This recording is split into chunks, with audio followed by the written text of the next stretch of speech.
Thanks, Mike. And by the way, thank you very much, Carlisle, for hosting us once again for the Challenger Dream giveaway. This is the second Challenger Dream giveaway, and we know one thing, and that's auto enthusiasts are all about passion. And so are we. When we look for a prize strategy to put together for you guys, not only do we survey interested audiences, but we make sure that it's something you can't go down the street and buy.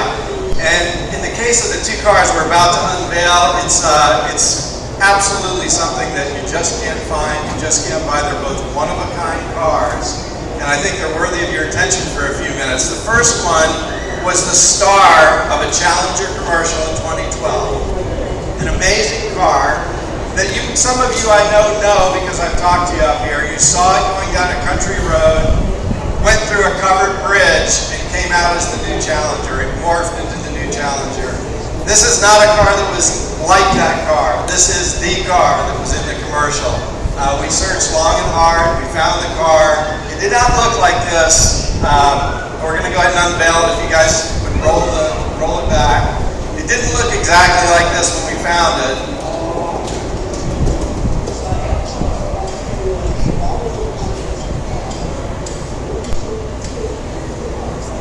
But this was a team effort, and some of the guys rolling back that tarp were part of the team. First member of the team, a lot of you guys know, is Dave Wise, who's standing over here. Dave Wise is an expert in authenticating Mopars, and so we wanted to make sure we, number one, had the right car, and that the car was the real deal. So we made sure Dave looked it over real carefully.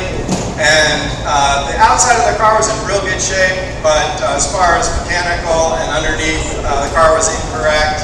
We wanted to make it correct. So the guys at Precision Images who are standing back there, Jim Drain and Tom and Mike, were part of the team that went through this car piece by piece and made sure that everything was correct. It's absolutely beautiful. It's a legit car with the exception of one thing, and that's the emblems on the hood. Okay, all of you are familiar with the Raisin brand hood that says 426 Hemi. It is not a 426 Hemi. It is a 440 U-code car. But for the purposes of the commercial, they had to put the Hemi badges on it because it was part of it was introducing the Hemi for the new Challenger. So as it went through the covered bridge and came out as the new Hemi, the car was played to the tune of American Woman, which is a great tune, and we have the video that'll be playing the whole weekend. So this is half of the grand prize. It's half of the grand prize because the winner gets two cars and $40,000 to pay the taxes. And the reason we do that is not just because we want to make sure that somebody, whoever wins this, regardless of their economic condition, can accept both cars, because taxes are a lot of money when you win something like this. So we hope you don't split up the cars if you're the winner. The next car we're going to talk about is a car that we had to pair with. Everybody knows about the Hellcat. It's the talk of the industry, not just the Mopar industry, but it's the talk of the industry. The most powerful production muscle car ever offered. So, but we're here today to tell you a little bit more like the Paul Harvey version, the rest of the story. Because many of you know that the Hellcat was named after the fighter plane, the Hellcat.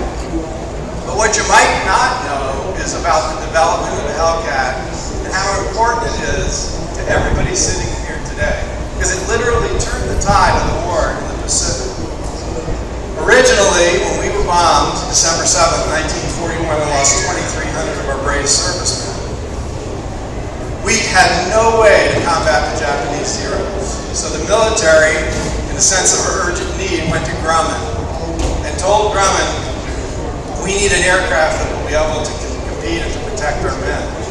So Grumman built a prototype.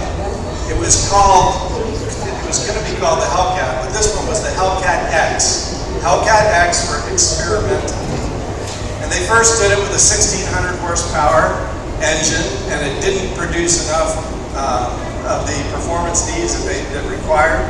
So they went back and they did a turbocharged, supercharged, 2,000 horsepower rapid engine.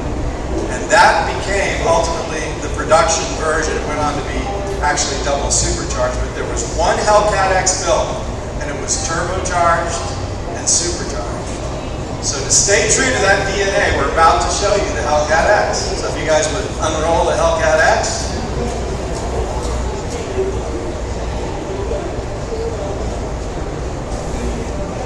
You'll notice on the car there's a lot of aluminum design elements. The original Hellcat X was never painted. It was all aluminum, so as a tribute to that and to stay true to the DNA, we kept a lot of raw aluminum elements. You'll see a lot of things are adjustable. The front splitter, the rear diffuser, the wicker bill is all adjustable because it's an experimental car. But what's even more unusual is when you look in the mirrors and you look down, you're going to see two turbochargers underneath the car. This is a compound boosted, turbocharged, supercharged Hellcat. And someone is going to win the car. You can't buy the car, you can only win it for a $3 entry. And the entry is going to benefit charity. So back to the story about the Hellcat. Ultimately, it produced a 19-to-1 kill ratio against enemy aircraft. It literally turned the tide of the war. They produced about 12,200 Hellcats. Only 270 were shot down in combat. It was an amazing plane. It's an amazing story. We're very happy and proud that Chrysler brought back the Hellcat. And in doing so, we hope that the charities that are going to participate through the donations for entries will all benefit. And my colleague Pat is about to come up and tell you a little about the charities involved and the connection between the Hellcat and the charities.